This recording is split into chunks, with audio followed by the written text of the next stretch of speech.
Maraming pinapahalagahan ang tao. Maraming inuuna.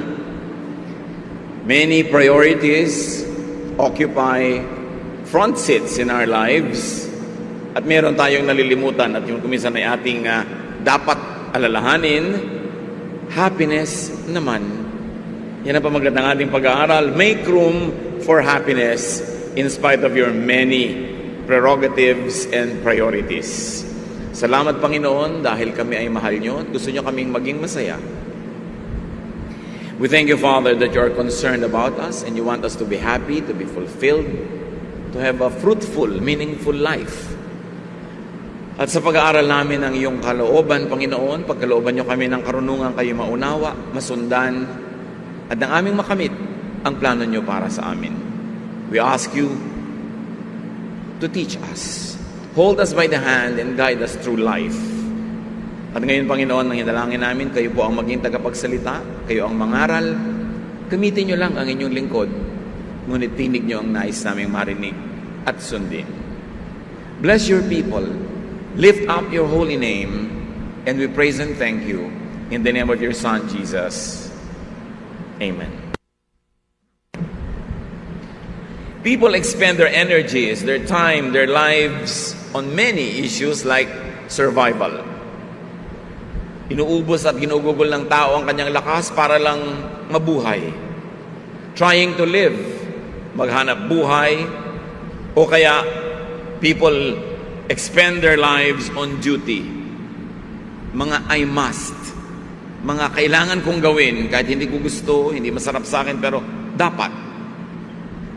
People expend their lives on career sometimes, on mga issues that I should become, I should be like this, I should achieve this and that. And some people expend their lives on pride. Mga kailangang patunayan, abutin, may mga dapat higitan. And yet many others expend their lives on gathering treasures. Habang buhay at walang tigil na pag-iipon, pagpapayaman, pag-iimpok, pagpapalaki ng mga ari-arian. Then people grow old, become less and less mobile, and die. Mabuti kung ganon. Pero meron sa kalagitnaan ng kanilang mga paggawa ng duties, sa pag-survive, sa pag-iimpok, sa pagpapayaman, sa pagpapataas ng achievement, sa pag-intindi sa pride, inaabutan ng kamatayan ng wala sa lugar. At wala sa panahon, batang-bata, hindi pa nagmi-midlife or just in the middle of life, people die. And then you ask yourself, is this what life is all about? Ang buhay lang ba ay para maghanap buhay? Para tuparin ang mga tungkulin? Para i-advance ang karir? Para patabain ang ego? Payamanin ang pride? O magpayaman at patabain ang bulsa? James 4:14. What do you know about tomorrow? How can you be so sure about your life? It is nothing more than a mist that appears for only a while before it disappears. Ano daw ba ang buhay? Ano ba ang katiyakan ng buhay? Para lang daw itong bahagyang usok na sandaling-sandali lamang na nakikita at pagkatapos ay naglalaho rin. Is life really only for and about survival and duty or career or pride or gathering treasures or whatever else you have in mind that preoccupies you right now? Ano ba ang pinagkakaabalahan ng tao, pinag-uubusan ng panahon hanggang makamatayan? Yun lang. Tapos mamamatay na ang tao. How about happiness? Paano naman ang kaligayahan? Life is not just about survival. Wala namang nung mamamatay na ay nagsisising, hindi pa siya naghanap buhay. Matthew 6:5, Jesus says, I tell you not to worry about your life, meaning your survival. Don't worry about your having something to eat, drink, or wear. Isn't life more than food or clothing? So Jesus says life is more than just basic needs. It's more than just surviving. Life is more than just survival. People do not live just to survive. Sayang naman yung pinaghalo pa ang Espiritu ng Diyos at ang lupa para magkaroon ng isang taong merong kanyang personalidad, kanyang individual traits, kanyang giftings, talents, para lang mag-survive. Tapos mamamatay na rin, wala nang nangyari, wala nang na-achieve, walang kahulugan. The people of God should go beyond survival issues as soon as possible and be able to focus on the essence of life. Nakakalungkot na maraming tao, mamamatay na lang sa katandaan, survival pa rin ang issue. Paano pa rin magkaroon ng food, drink, and shelter? That's why we should always work early, work hard enough to graduate from grinding poverty as soon as possible, to be able to transcend survival levels in spite of the many needs of life, to make room for higher pursuits. Nakakalungkot ang mga buhay na wala nang ibang narating, naabot, naunawa, nagawa, kundi maghanap buhay na lang, isang kahig, isang tuka, at pagkatapos kamatayan na yon. Hindi ganun ang kalooban ng Diyos. Kaya kalaban ng mga anak ng Diyos ang karukhaan.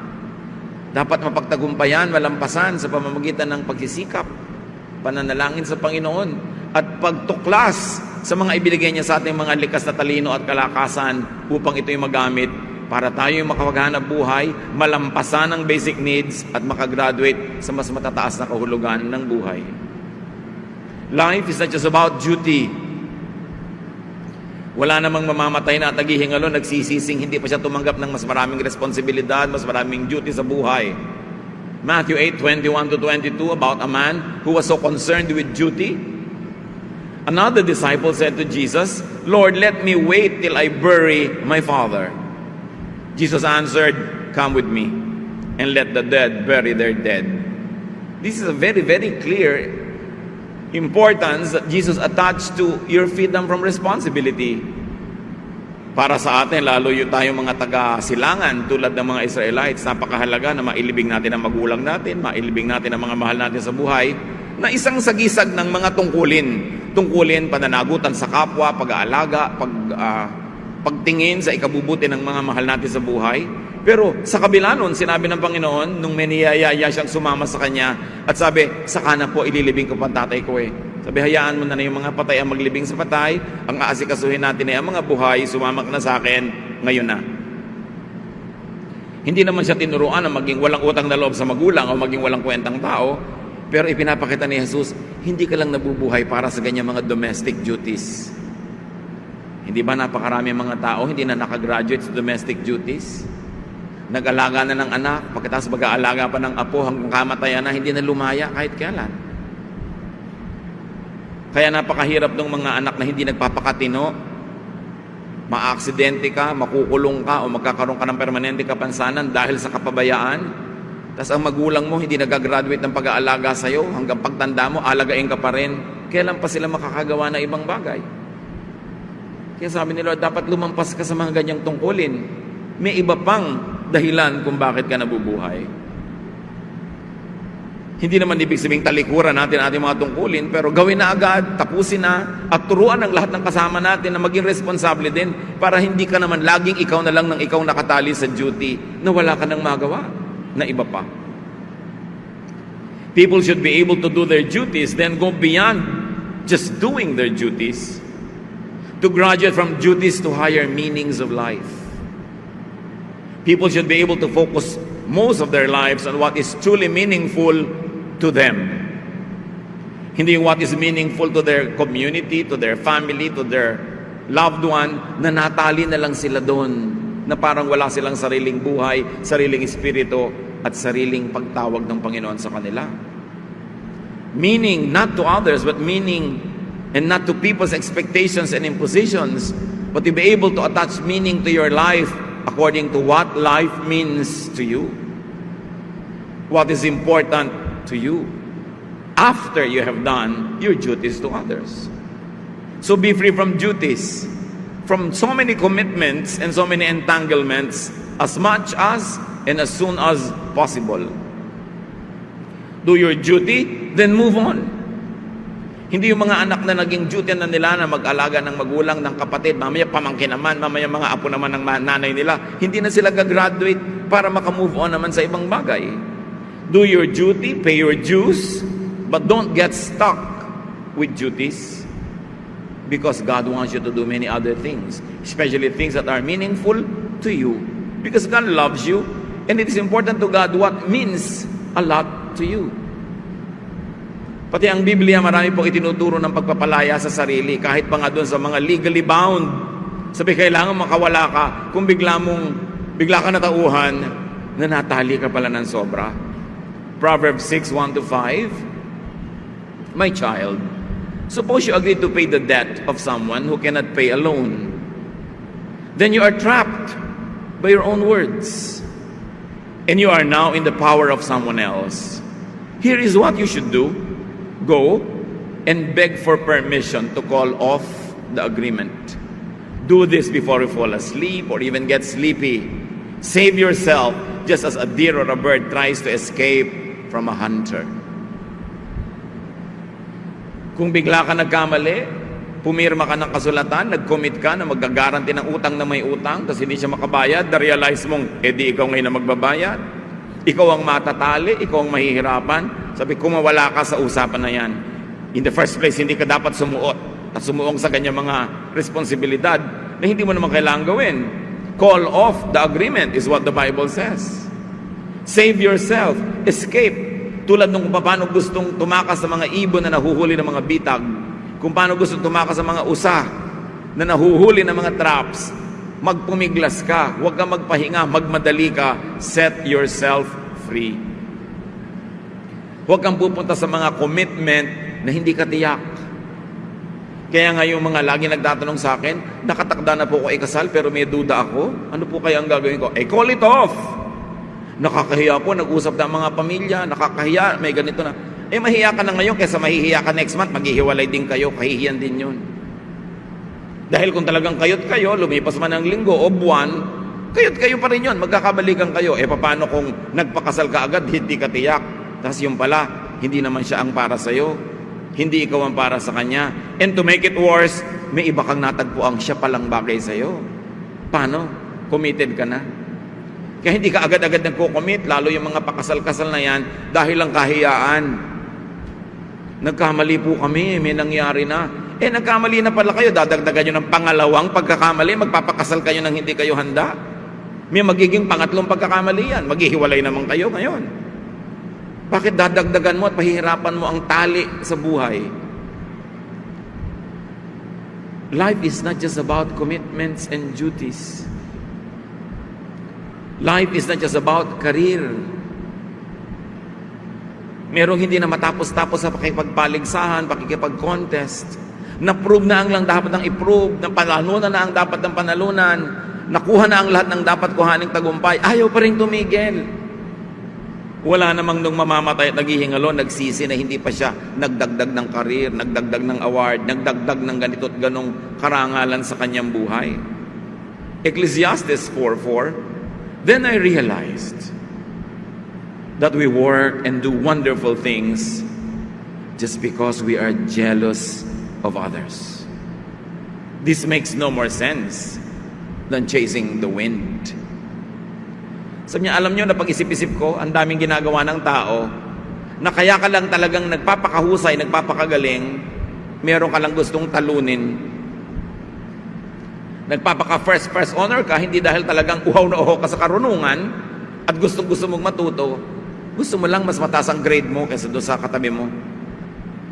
Palaki ka ng bahay, hindi naman dahil kailangan mo, kundi dahil gusto mong talunin yung isang kumare mo sa kabilang barangay na ang laki ng bahay. Sabi, ang dami nating ginagawa. Nahihirapan tayo, nagpapagod, nagsasakripisyo, tinitiis na malayo sa mga mahal sa buhay, tinitiis natin na mawala ng mga kaibigan, tinitiis natin ang hirap. Para ano? Para ka lang maging number one? Hindi naman lahat ng nagiging number one masaya. Hindi naman lahat ng nananalo o may napakalaking karir, talagang masaya sa buhay. People should not waste their lives building careers only because they are jealous or envious of others. At kahit ikaw pa ang manalo sa takbuhan na yan, sa takbuhan next year, may mananalo ng iba. Sabi nga ng Desiderata, do not compare yourself with others. For always there will be the better and the lesser person than yourself. So be happy achieving, be happy doing great things, but do not achieve more than you need in life, and do not sacrifice so much just to achieve, just because you are running a contest with the whole of humanity. It is vanity, it is a chasing after the wind. Sayang ang life, sayang ang time, sayang yung months and years. Careers do not define life. Careers can add spice to life. Careers can bring good things to life, but you don't live and you don't dedicate your entire life just to have a career. Life is not just about pride or honor or image. Wala namang namamatay itong naghihingalo, nagsising sayang, hindi ko pa nadagdagan ang pride ko. Sayang, mas hindi ko napaganda ang image ko. Lagi ang pinanghihinayangan, sayang, hindi ako nakapag-Google ng maraming panahon, nakasama kayo ng mga mahal ko sa buhay. Sayang, hindi ako nakapasyal ng mas marami pa. Sayang, hindi tayo tumawa at kumain ng mas marami pang beses, mga mahal ko sa buhay. People work, sacrifice, do all sorts of things just to feed their ego, their pride, and their image. Aanin mo ang image. Ang mahalaga, masaya, payapa, tahimik ang buhay. Marami mga magulang, sobrang i-drive ang mga anak, minsan to the point of cruelty, just because of image, just because of what people will say. Kailangan mag-pretend ka, kailangan mukha kang mahusay for the sake of what people will say. These people that will say things will never make you happy anyway. Dapat mahalaga sa atin, mga kapatid, kung sino ang mahalaga. Sino ang papahalagahan natin? Yung pag natumba ka dyan, yung magbabangon sa'yo. Yung pag nagkasakit ka, mag-aalaga sa'yo. Yung pag namatay ka, maglilibing sa'yo. Yun ang mahalaga. Hindi mga kapitbahay na chismosa. Hindi mga critics sa kailangang impresen. Ang mahalaga, yung taong nagpapahalaga rin sa'yo. Kadalasan nalilimutan natin yon. In our strive for pride, for honor, for image, we neglect, and sometimes we are even cruel to those who love us. Aanin mo ang paghanga ng madla. When you talk to everyone, you talk to no one. When everyone adores you, it doesn't mean any one of them in particular loves you. Kaya dapat pinapahalagahan natin. Bakit? Again, sayang ang panahon. Sayang ang buhay. What is life? Sabi sa Bible, 70 years. At kung malakas ka, 80. Kung sobra kang pinapalad, baka madagdagan pa. Pero pagkatapos noon, the dust returns to the ground where it came from, and the spirit returns to God. Sayang yung buhay kung hindi ka naging masaya. Kung hindi ka nagpasaya ng mga nagmamahal sa'yo, at hindi ka naging mapayapa at tahimik. Feeding one's pride is a waste of time, talent, and energy, and a waste of life itself. 1 John 2:16, our foolish pride comes from this world, and so do our selfish desires and our desire to have everything we see. None of this comes from the Father. Sabi lahat ng ito yung mga kahangalan lamang. Mga paghahangad na nanggagaling lang dito sa lupa, hindi ito nanggagaling sa langit. Wala itong kahihinatnan at walang mapapalang mabuti ang mga taong gugugulin ng panahon nila sa pride of life, lust of the flesh, and lust of the eyes.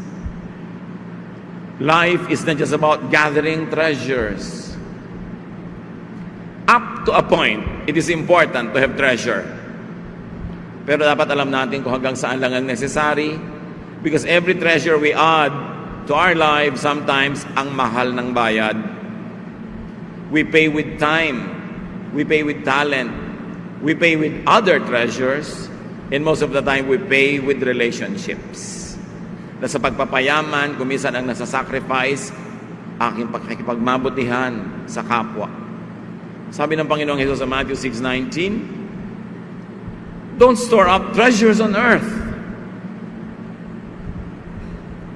Moths and rust can destroy them, and thieves can break in and steal them. Sa isang iglap, lahat ng iniipon mo pwedeng manakaw, pwedeng masunog, pwedeng bahain, pwedeng matabunan ng lahar. Ang daming dilubyo na pwede mangyari sa iniipong kayamanan. Hindi naman sinasabing huwag kang magkaroon ng sobra, pero huwag kang magpakasobra-sobra sa paghanap ng sobra dahil maraming masasakripisyo sa buhay. There is no need to expend energy gathering more than what one needs. Never try to satisfy your wants. You can never do that. Your needs, that's all right. Exodus 16, 15 to 20. Nung nasa disyerto ang mga Israelita, wala silang pagkain, nagpapaulan ng tinapay ang Diyos mula sa langit. Ang sabi ni Moses, mangolekta kayo pero yung kailangan nyo lang, huwag kayong magkukolekta ng sobra. The people had never seen anything like this and they started asking each other, what is it? Moses answered, this is the bread that the Lord has given you to eat. And He orders you to gather about 2 quarts for each person in your family. That should be more than enough. They did as they were told. Some gathered more and some gathered less according to their needs, and none was left over. Moses told them not to keep any overnight. Some of them disobeyed. But the next morning, what they kept was stinking and full of worms, and Moses was angry. Napakaganda ng lesson ito eh. Nagpapaulan ng Diyos ng tinapay sa disyerto. Pinapatunayan niya na mahal niya ang mga tao at ibibigay niya ang kailangan. Sabi ni Jesus, sabi ni Moses, kada tao sa inyong pamilya, ganito lang ang toka, ganito lang ang takal na dapat niyong kolektahin para sa isang araw lang. Huwag kayong magtatabi ng sobra sa gabi para kinabukasan. Ang gusto kasi ng Panginoon, ibigay sa iyo yung kailangan mo kung kailan mo kailangan, hindi yung nakareserba. Dahil mamaya, hindi ka na sa Panginoon umaasa, doon ka na sa nakareserba umaasa. Yung iba ng daya, nangolekta sila ng kailangan nila maghapon, plus sobra para bukas. Kinabukasan, anong nakita? Inuuod, nabubulok, umamoy, umalingasaw. Nalaman ni Moses, aha, kayo yung mga hindi sumusunod. Sinabi nang yung kailangan nyo lang ang kunin nyo dahil bukas, nandun uli ang Diyos para sa kailangan nyo bukas. Yun ang gusto ni Lord ng magandang relasyon niya sa tao. Interdependence. Or dependence on the side of people. Dependence on God. Pero yung iba, ginagamitan nila ng utak, I will collect more. Iba na yung may nakatabi. Pero dahil yun ang hindi gusto ng Diyos, nabulok ang mga itinatabi nila. At hindi ba? Kahit naman sa buhay natin mga kapatid, kung minsan ang dami mong itinabi, sa kagustuhan mong dun umasa ng security, pero wala, nananakaw, nadedenggoy, nawa 1, 2, 3, nauutang ng iba, nawawala rin. Hindi maasama na mag-ipok ng konti. Pero huwag iasa doon ang ating security. Tomorrow will have needs, and the needs of tomorrow will be met by our God, who is still God tomorrow. Para hindi tayo sobrang maaligaga at mapagod. May oras ng trabaho at oras ng pahinga kada araw, kada linggo, kada buwan. Huwag patayin ang sarili sa sobrang pag-iimpok para sa darating na bukas na maaaring wala ka na pagdating noon dahil sobra ka nang napagod.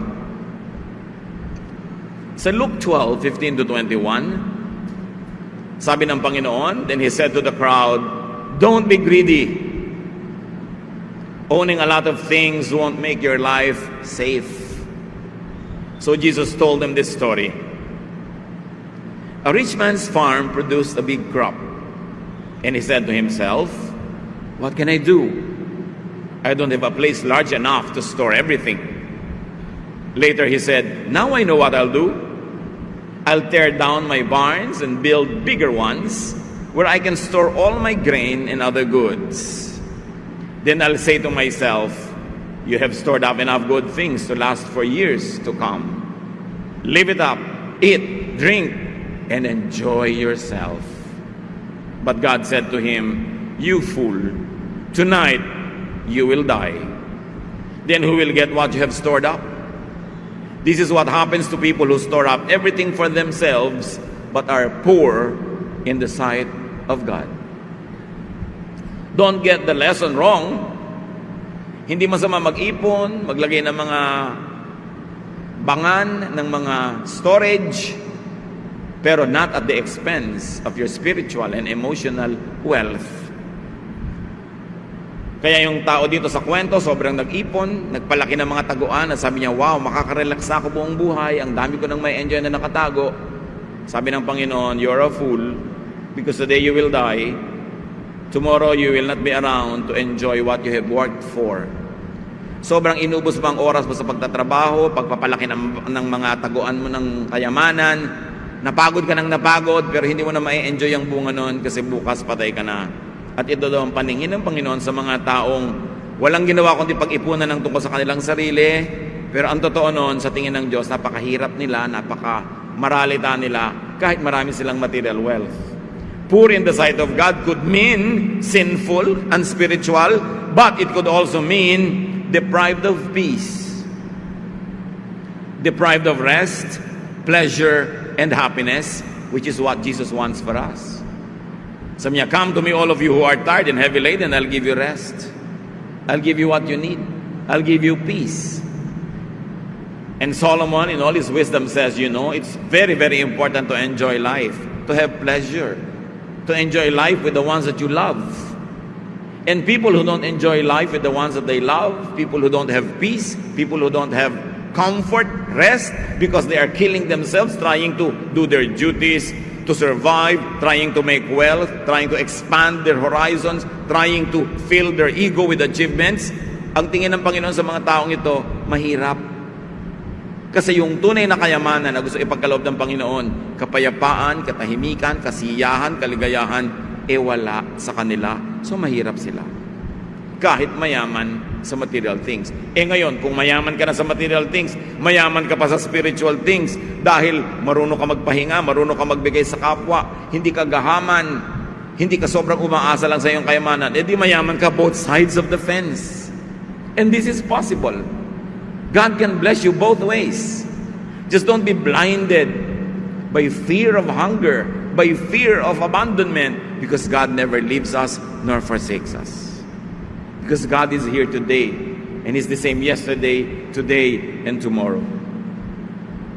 Living for survival, duty, career, pride, gathering treasures, meaning living for non-essentials, could rob one of what are essential in life, like enjoyment, rest, peace, love, godliness, and happiness.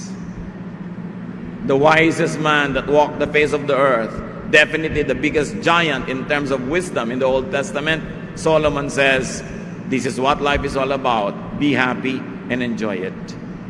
And Jesus, the giant of all time, and definitely the most important character of the New Testament, says, I want to give you rest. Love people. Be in love with life. And this is the same man who was called by the religious establishment as a glutton and a drunkard, because always attending dinners, he was having a good time with people, even with sinners. He fellowshiped with them to win them for the kingdom of God.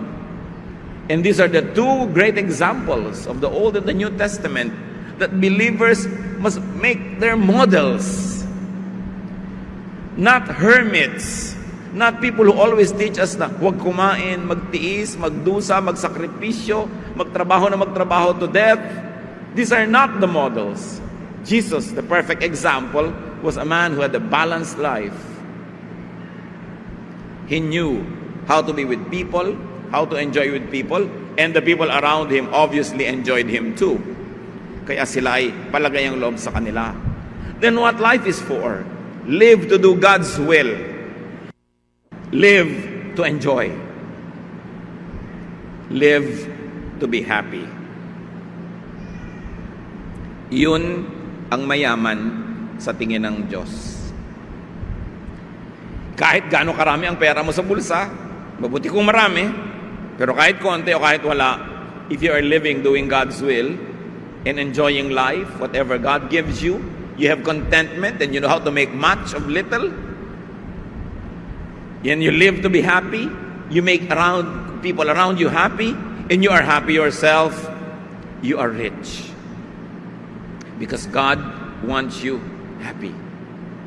Ecclesiastes 12:13, everything you were taught can be put into a few words.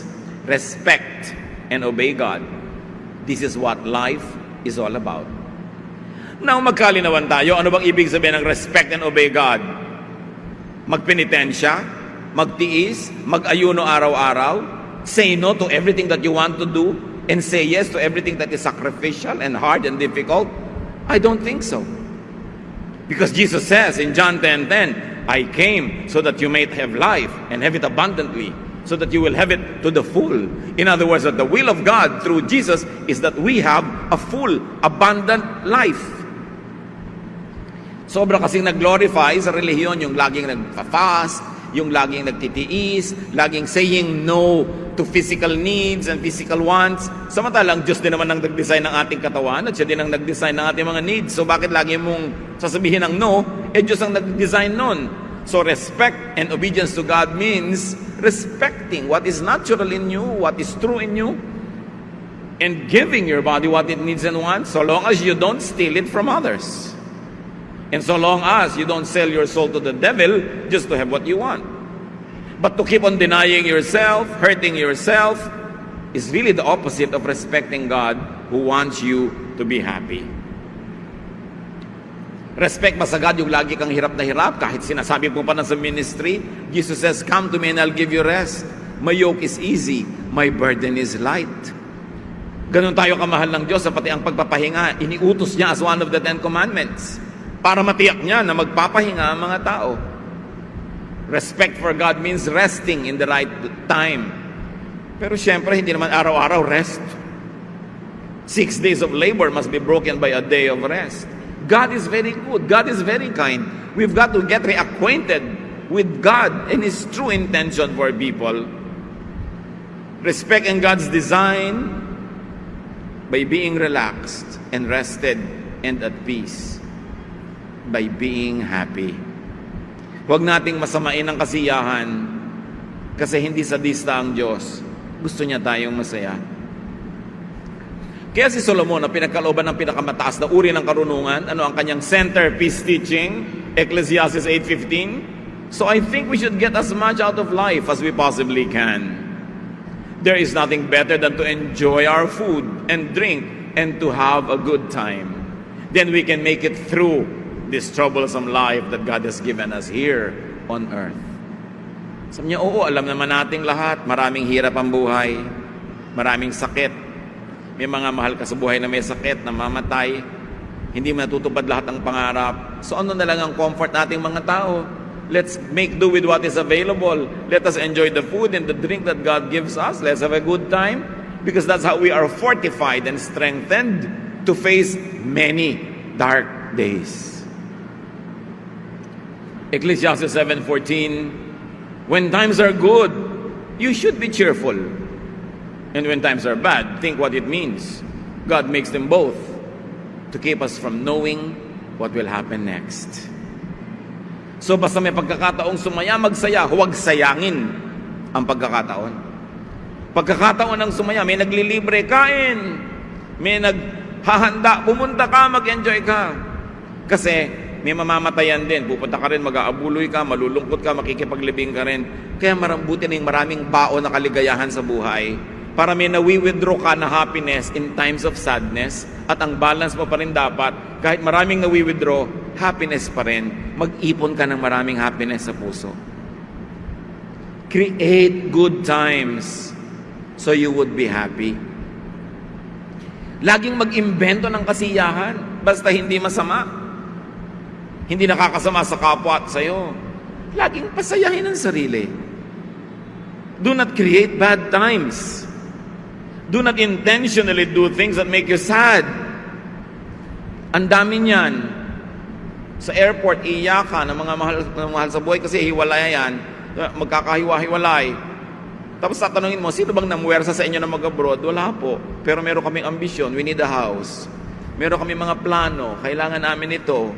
Kailangan namin ng maraming cellphone na iba-ibang kulay.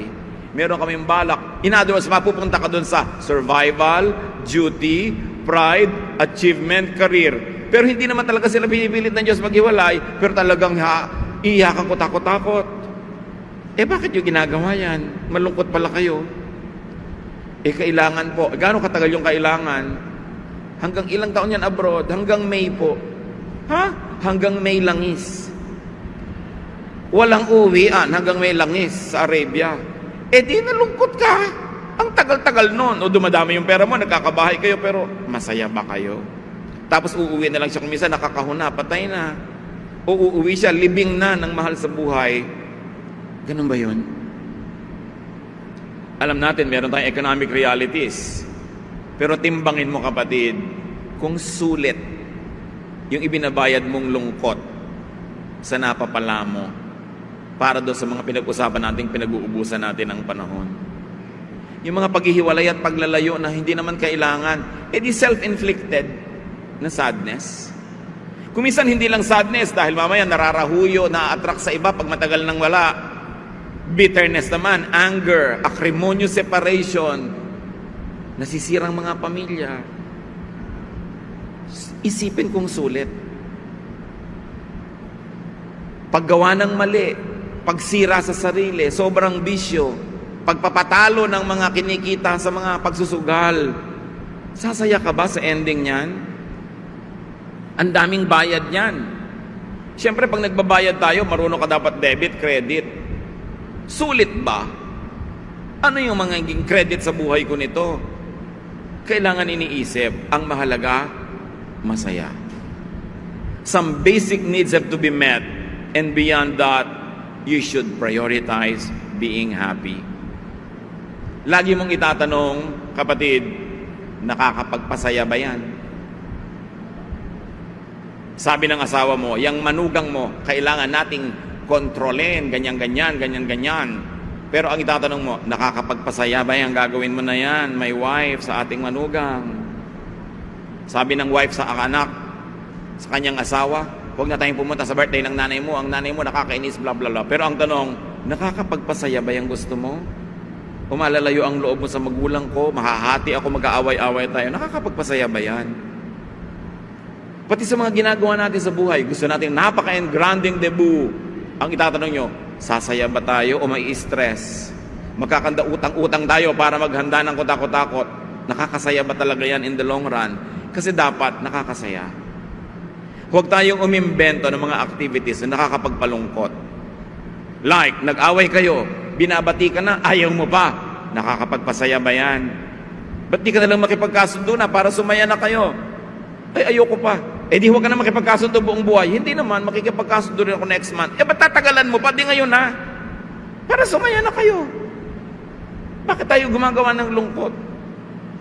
Sa dinami-rami ng ginagawa, mga kapatid, sa inaatupag at inuuna, happiness naman. Sabihin nyo nga, sa katabi nyo yun. Kung sa pamilya nyo, laging nag-aaway-away, nag-aaway ng konting mana, bulok na piano, isang dangkal na lupa sa kuko. Sabihin nyo, mga kamag-anak kayo, happiness naman tayo. Tama na yung mga gulo na yan, bigaya na lang dahil magkakandamatay na tayo, tatanda na tayo. Happiness naman. Tama na yung sobrang mga sakripisyo, gulo, contest. Dapat happiness naman. Para kung namatay ka, nakangiti ang iyong bangkay. Kasi nakakita na ba kayo ng bangkay na nakaratay na nga ganun sa kanyang kabaong, mukha pa rin talagang nahihirapan. Kasi nakamatayan na ang hirap. Pasayahin ang buhay. Yan ang gusto ng Diyos para sa atin. Let others live to do God's will, not yours. At syempre, sa pagpapasaya ng buhay, hindi lang buhay mo, buhay din ng kapwa. Do not dominate others. Hayaan mong hanapin nila ang pangarap nila, sundin nila ang kagustuhan nila, ibigin nila ang gusto nilang ibigin, mahalin nila ang gusto nilang mahalin. Kasama yan sa pagpapasaya ng buhay. Hindi dinidikta sa mga anak kung sinong mamahalin nila. Bagamat we can advise, and because of experience, many parents can detect a problem in-law to be. Kaya makikinig kayo mga anak sa mga magulang, but at the end of the day, yung magpapakasal, yung iibig, ang magpapasya. At ano man ang gawin niyang pasya, lalo't pinakasalan na at asawa na, mga biyanan, tanggapin nyo na ng buong buo. Kasi asawa na yan ang anak nyo. Magulang ng inyong apo. Ayaw nyo pang tanggapin, iniirap-irapan nyo, sinisipa-simangutan. Nakakapagpasaya ba yan? Yun ang tanong. Ano ba makakapagpasaya? Di tanggapin mo na. Total, miyembro na ng pamilya mo. Nakakabit na sa kanya yung apelyido nyo ng inyong marangal na angkan. Di tanggapin mo na para masaya. Do God's will, not yours. Let others live to enjoy their way in their terms, not in your terms. Malakas magpalungkot yung dinodomina mo ang kapwa. Ikaw ang nagdidikta sa kanya kung paano siya mabubuhay. Not even God does that. Let others live to be happy. Gawin nating ministry, mga kapatid, magpasaya ng kapwa. Yung iba ang daming ministry sa church, ha?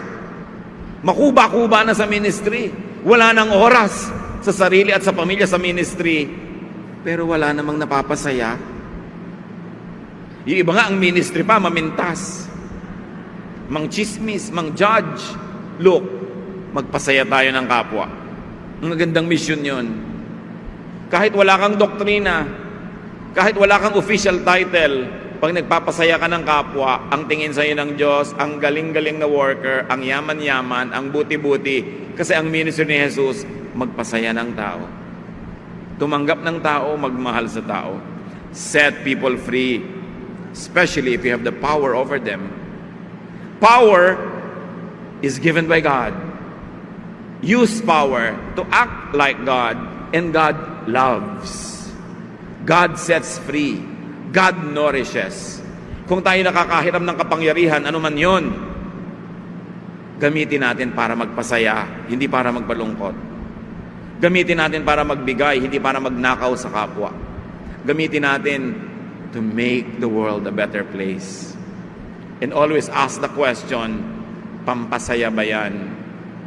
Pag meron kayong tantrum, meron kayong palabas sa buhay, may arte, itanong mo muna sa sarili mo, manalamin kayo kapatid, sabihin nyo, pampasaya ba ang arte mo?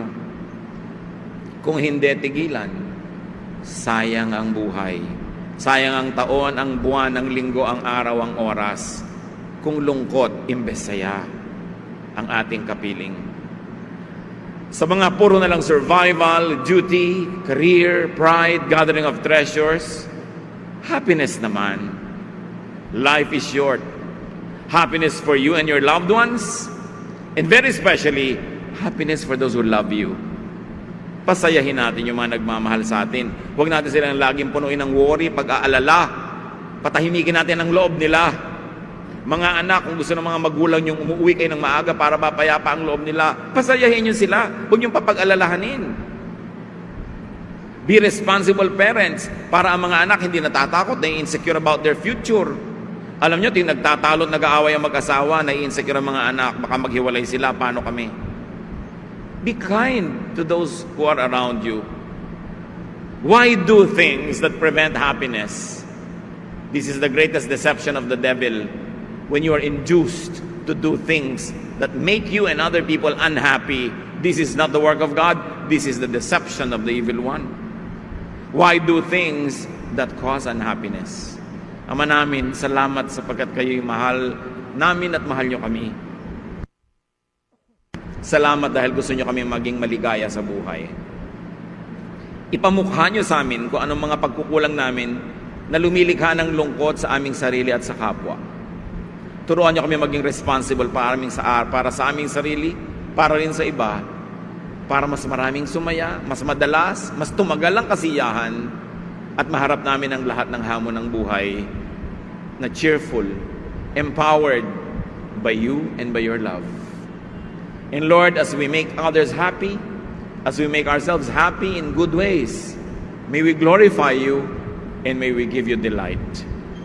Pagbulay-bulayan natin sumandali mga kapatid ang kahulugan ng mga pinag-aralan natin na ito at hingan sa Diyos ng application sa pang-araw-araw na buhay. Let's bow before the Lord and spend some time in silence. Oh Lord, teach everyone, kayo na nakakaalam ng bawat detalye ng buhay ng bawat isa, teach us how we can be happier and how we can make other people happy. And we thank you that you want us to be happy. Be alone with the Lord in silent reflection.